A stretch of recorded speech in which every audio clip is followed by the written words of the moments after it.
আসসালামু আলাইকুম। Dream cooking থিয়েটারে স্বাগত জানাচ্ছি। আজ আমি আপনাদের সাথে পারফেক্টভাবে দই বড়ার A to Z শেয়ার করেছি। একদম সবুজ চাটনি থেকে লাল চাটনি সব কিছু এক রেসিপিতে শেয়ার করেছি। তার সাথে অনেকগুলো টিপসও শেয়ার করেছি। দই বড়া কীভাবে তৈরি করলে অনেক বেশি পারফেক্ট হবে, দই বড়ার মধ্যে কোনো এক্সট্রা ডালের গন্ধ থাকবে না, আর দই বড়াটা নরম তুলতুলে হবে, সেই সব টিপস সহ আজকের রেসিপি শেয়ার করেছি। আশা করছি আপনাদের ভালো লাগবে। আপনারা দয়া করে পুরো রেসিপিটা দেখবেন। প্রথমে আমি লাল চাটনি বা তেঁতুলের চাটনিটা তৈরি করছি। এর জন্য আমি বেশ কিছুটা পরিমাণে তেঁতুল আগে থেকে পানির মধ্যে ভালোভাবে ভিজিয়ে রেখেছিলাম। কয়েক ঘন্টা ভিজিয়ে রাখলে তেঁতুলটা নরম হয়ে যায়। এখন আমি তেঁতুলটাকে একটা ছাঁকনি দিয়ে ছেঁকে নিচ্ছি। যেহেতু তেঁতুলের বীজ সহ তেঁতুলটাকে ভিজিয়ে রেখেছিলাম, তাই তেঁতুলের কাঠটাকে বের করার জন্য এভাবে ছেঁকে নিতে হবে। খুব ভালো করে স্প্যাচুলা দিয়ে একটু চেপে চেপে ছেঁকে নেবেন, তাহলে তেঁতুলের কাঠটা খুব ভালোভাবে বেরিয়ে যাবে। সবটুকু ছেঁকে নিয়েছি। আমি আবারও সামান্য একটু পানি দিয়ে তেঁতুলের বীজটাকে ধুয়ে নিয়েছি, তারপর আবারও ছাঁকনির মধ্যে দিয়ে ভালোভাবে ছেঁকে নিয়েছি। এতে করে কাঠটা খুব ভালোভাবে বেরিয়ে যাবে। দেখতে পাচ্ছেন এই পর্যায়ে কিন্তু আর কোনো এক্সট্রা কাঠ নেই, শুধু বীজগুলো রয়েছে।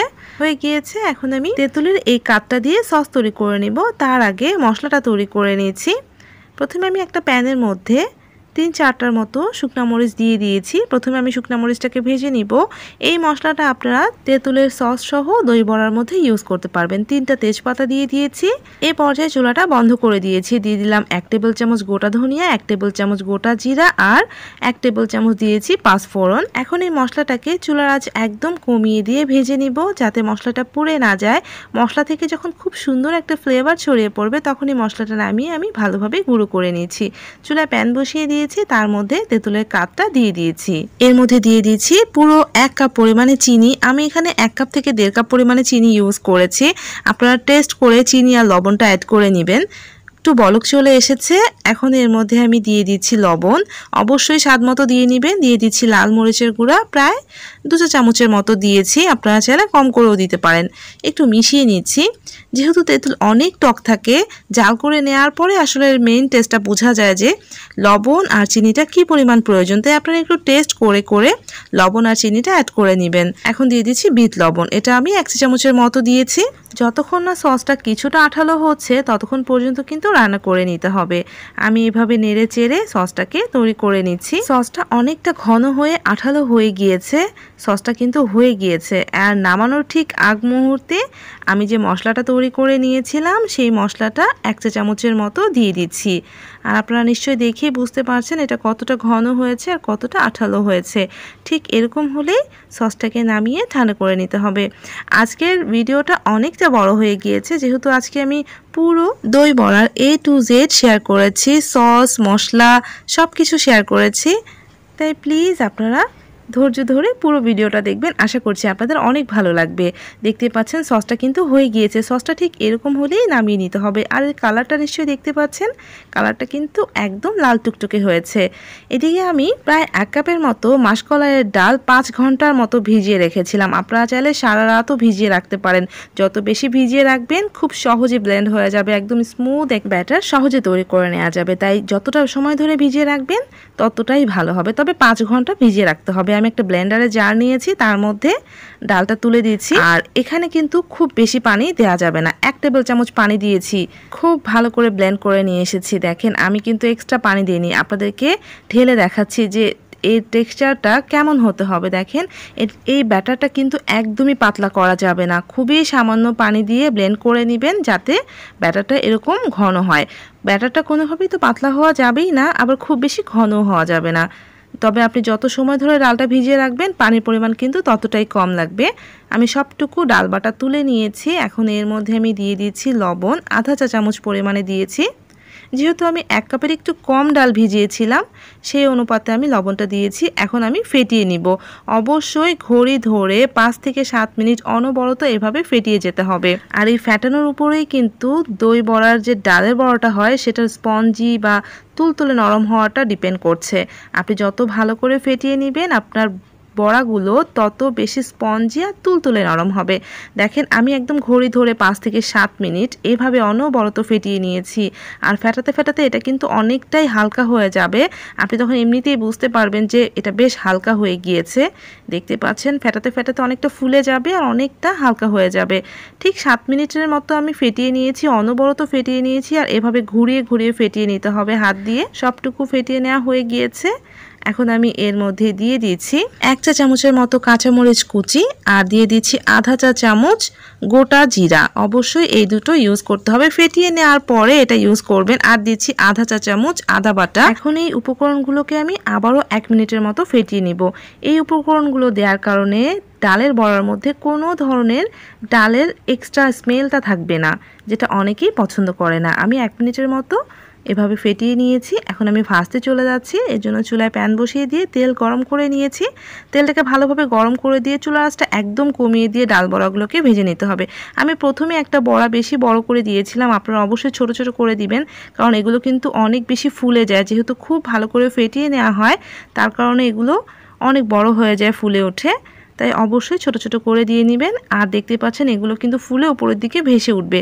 আর চুলার আঁচটা অবশ্যই কমিয়ে দিয়ে এই ডালের বড়াগুলোকে ভেজে নিতে হবে, তা না হলে কিন্তু বাহিরটা ভাজা হয়ে যাবে আর ভিতরটা শক্ত থাকবে। আর এর কারণে দইয়ের মধ্যে ভিজানোর পরে ভিতরটা শক্ত থাকবে, একদমই স্পঞ্জ হবে না। তাই অবশ্যই চুলার আঁচটাকে একদম কমিয়ে দিয়ে একটু সময় নিয়ে ভেজে নিতে হবে। অবশ্যই এই টিপসটা ফলো করবেন, তাহলে কিন্তু দই বড়াটা অনেক বেশি তুলতুলে নরম হবে। আমি সময় নিয়ে উল্টে পাল্টে হালকা বাদামি কালার হওয়া পর্যন্ত ভেজে নিচ্ছি। আর দেখেন বলের মতো ফুলে গিয়েছে। আপনি যত ভালো করে ডালের ব্যাটারটাকে ফেটিয়ে নেবেন আপনার দই বড়াগুলো তত বেশি তুলতুলে নরম হবে। দেখতে পাচ্ছেন কালারটা কেমন হয়েছে। ঠিক এই পর্যায়ে আমি ডাল বড়াগুলো তুলে নিচ্ছি। আর প্রথম যেটা দিয়েছিলাম ওটা অনেক বড় হয়ে গিয়েছে, আর এগুলো দেখেন কতটা পারফেক্ট হয়েছে। তাই অবশ্যই ছোট ছোট করে দিবেন, কারণ এগুলো ফুলে যেয়ে অনেক বড় হয়ে যায়। আমি এগুলোকে তুলে একটা টিস্যু পেপারের মধ্যে উঠিয়ে নিচ্ছি। আর অবশ্যই ভালোভাবে ভেজে নিতে হবে যাতে ভিতরে কাঁচা না থাকে। ভিতরে কাঁচা থাকলে কিন্তু ডাল বড়াগুলো শক্ত হয়ে যাবে। তাই একটু সময় নিয়ে অবশ্যই ডাল বড়াগুলোকে ভেজে নেবেন। আর অবশ্যই চুলার আঁচটাকে কমিয়ে রাখবেন। আর আমি এইভাবেই কিন্তু সবগুলো ডালের বড়া ভেজে নিব। আমি যেহেতু অল্প করে তৈরি করছি তাই আমি আমার পরিমাণ মতো সব কিছু করে নিয়েছি। আপনারা যদি বেশি করে তৈরি করতে চান তাহলে সব কিছুর পরিমাণ বাড়িয়ে দিবেন। আমি সবগুলো এরকম একটা টিস্যুর মধ্যে তুলে নিয়েছি যাতে এক্সট্রা তেলটা অ্যাবজর্ব হয়ে যায়। দেখতে পাচ্ছেন এগুলো অনেক বেশি স্পঞ্জি হয়ে থাকে, আর এগুলো দেখতে পাচ্ছেন অনেক হালকা হয়ে যায় ভাজার পরে। আপনারা কিন্তু এগুলোকে এয়ারটাইট কন্টেনার বা জিপলক ব্যাগে ভরে অনেকদিন পর্যন্ত ফ্রিজে সংরক্ষণ করতে পারেন। যখন আপনারা তৈরি করবেন অর্থাৎ দইয়ের মধ্যে ভিজাবেন তখন ফ্রিজ থেকে বের করে তারপর এইভাবে পানির মধ্যে ভিজিয়ে নেবেন। আমি পানির মধ্যে 1 চা চামচ লবণ আর 1 চা চামচ চিনি দিয়েছি। লবণটা আমি দেখাতে পারিনি। আর অবশ্যই ফুটানো পানি হতে হবে। খুব ভালো করে লবণ আর চিনিটা মিক্সড করে নিলাম। এদিকে চুলার মধ্যে প্যান বসিয়ে দিয়ে 2 টেবিল চামচের মতো তেল দিয়ে দিয়েছি। তার মধ্যে দিচ্ছি প্রায় 1 চা চামচের মতো মেথি, 1 চা চামচের মতো দিয়েছি মৌরি। এই মেথি আর মৌরিটাকে আমি খুব ভালো করে একটু ভেজে নিব। যখনই মেথি আর মৌরি থেকে খুব সুন্দর একটা ফ্লেভার ছড়িয়ে পড়বে তখনই আমি এর মধ্যে সামান্য পরিমাণে ধনেপাতা কুচি দিয়ে দিচ্ছি। আর ধনেপাতা কুচিটা দেওয়ার পরে আবারও একটু ভেজে নিচ্ছি। খুব বেশি ভাজতে হবে না, 1 মিনিটের মতো ভেজে নিলেই হয়ে যাবে। এর থেকে কিন্তু দারুণ একটা ফ্লেভার বেরিয়ে যায়। আর যখনই খুব সুন্দর একটা স্মেল বেরিয়ে যাবে তখনই চুলা থেকে নামিয়ে যে পানিটা রেডি করে রেখেছিলাম সেই পানির মধ্যে দিয়ে দিতে হবে। আর এই প্রসেসটা ফলো করলে আপনার ডাল বড়ার ফ্লেভার এতটাই ভালো হবে যে আপনার মনেই হবে না আপনি মাসকলাইয়ের ডাল দিয়ে ডাল বড়া তৈরি করেছেন। খুব ভালো করে মিক্সড করে নিয়েছি। এখন ডাল বড়াগুলোকে আমি এক এক করে পানির মধ্যে দিয়ে দিচ্ছি। ডাল বড়াগুলো কিন্তু একদমই ঠান্ডা হয়ে গিয়েছে, আর এই ঠান্ডা করেই আমি দিয়ে দিচ্ছি, একদম গরম দিচ্ছি না। যেহেতু অনেক বেশি স্পঞ্জ হয়েছে, অনেক বেশি হালকা হয়েছে, তাই খুব দ্রুত নরম হয়ে যাবে। তাই আমি ঠান্ডা করে পানির মধ্যে দিয়ে একটু চেপে চেপে দিয়েছি। আর 20 মিনিটের জন্য এভাবে ঢেকে রেখে দিব। অবশ্যই 20 মিনিট ঢেকে রেখে দিতে হবে। এই ফাঁকে গ্রিন চাটনিটা তৈরি করছি। এখানে আমি ধনেপাতা নিয়েছি, পুদিনা পাতা নিয়েছি, 2 কোয়া রসুন, 1 টুকরো আদা, 1টা লেবু, 1 চামচের মতো রস হবে, আর 3টা কাঁচামরিচ নিয়েছি। আর পুদিনা পাতার পরিমাণটা কিন্তু কম দিতে হবে। আমি একটা জার নিয়েছি, তার মধ্যে ধনেপাতাটা দিচ্ছি। আপনারা যদি পুদিনা পাতাটা না দিতে চান নাও দিতে পারেন, তবে পুদিনা পাতার পরিমাণটা খুবই অল্প দিতে হবে। আর দিয়ে দিচ্ছি 1 টুকরো আদা, খুবই অল্প, আর 2টো ছোট রসুন কোয়া দিয়েছি, 3টা কাঁচামরিচ দিয়েছি, আর লেবুর রস প্রায় 1 চা চামচের মতো দিয়েছি। আরও বেশি আপনারা চাইলে দিতে পারেন যদি টকটা খেতে চান। বিট লবণ দিলাম, স্বাদ মতো দিয়েছি, লবণের পরিমাণটা কম দিয়েছি। আর দিয়ে দিচ্ছি 1 চা চামচ চিনি, আর দিয়েছি যে মশলাটা আমি তৈরি করে নিয়েছিলাম সেই মশলাটা আধা চা চামচ দিয়ে দিয়েছি। আর দিচ্ছি সামান্য একটু পানি, খুব বেশি পানি দিলে কিন্তু চাটনিটা একদম পাতলা হয়ে যাবে। একটু ঘন চাটনি করতে হলে পানির পরিমাণটা কম দিতে হবে। খুব ভালো করে ব্লেন্ড করে নিয়ে এসেছি, দেখতে পাচ্ছেন চাটনিটা ঠিক এরকম ঘন হতে হবে। হয়ে গিয়েছে গ্রিন চাটনি রেডি। এখন আমরা দইটাকে ফেটিয়ে নিব। এর জন্য আমি এখানে 400 গ্রামের মতো দই নিয়েছি, আর দইয়ের পানিটা কিছুটা ঝরিয়ে নিয়েছি। অবশ্যই পানি ঝরিয়ে নেবেন, তা না হলে কিন্তু পানি বেরিয়ে যাবে। আধা চা চামচ লবণ, 1 চা চামচ মশলা দিয়েছি যে মশলাটা তৈরি করেছি, আর আধা চা চামচ দিয়েছি বিট লবণ, আর 1 টেবিল চামচের মতো দিয়েছি হচ্ছে চিনি। এখন একটা হ্যান্ড হুইক্স দিয়ে আমি কিছুক্ষণ এভাবে বিট করে নিব। আপনারা কিন্তু নর্মাল কাঁটা চামচ দিয়েও বিট করে নিতে পারেন। খুব ভালো করে বিট করব, যতক্ষণ না দইটা একটু ক্রিমের মতো টেক্সচার আসছে ততক্ষণ পর্যন্ত বিট করব। এই 3-4 মিনিটের মতো বিট করে নিলেই দেখবেন যে দইটা একদম ক্রিমের মতো হয়ে গিয়েছে। আপনারা এই পর্যায়ে লবণ চিনিটা আপনাদের টেস্ট মতো দিয়ে নেবেন। আর আমি মশলাটা 1 চা চামচ দিয়েছি। দেখেন ক্রিমের মতো হয়েছে আর অনেকটা পাতলা হয়ে গিয়েছে। এখন এদিকে দেখেন 20 মিনিট পরে বড়াগুলো পানির মধ্যে ভিজে গিয়েছে, আর বড়া থেকে যে এক্সট্রা স্মেল যেটা থাকে আসলে মাসকলাইয়ের ডালের, সেটা কিন্তু একদমই থাকবে না, এটা আমি গ্যারান্টি দিয়ে বলছি। আর দেখেন কতটা স্পঞ্জ হয়েছে, তাই খুব আলতো হাতে পানিটাকে ঝরিয়ে নেবেন। আর এভাবে পানিটা চিপে চিপে আমি যে দইটা রেডি করে নিয়েছিলাম সেটার মধ্যে এক এক করে বড়াগুলো ডুবিয়ে দিচ্ছি। আর এ পর্যায়ে কিন্তু আপনারা বড়াগুলো খুবই আলতো হাতে চেপে নেবেন, কারণ এগুলো এতটাই সফট হয়ে থাকে যে খুব সহজে ভেঙে যাওয়ার চান্স থাকে। আর দইয়ের মধ্যে সবগুলো বড়া দেওয়ার পরে আমি দইয়ের মধ্যে ভালোভাবে ডুবিয়ে দিচ্ছি। এভাবে চামচ দিয়ে একটু ডুবিয়ে দিবেন যাতে দইটা ভালোভাবে বড়ার মধ্যে ঢুকে যেতে পারে।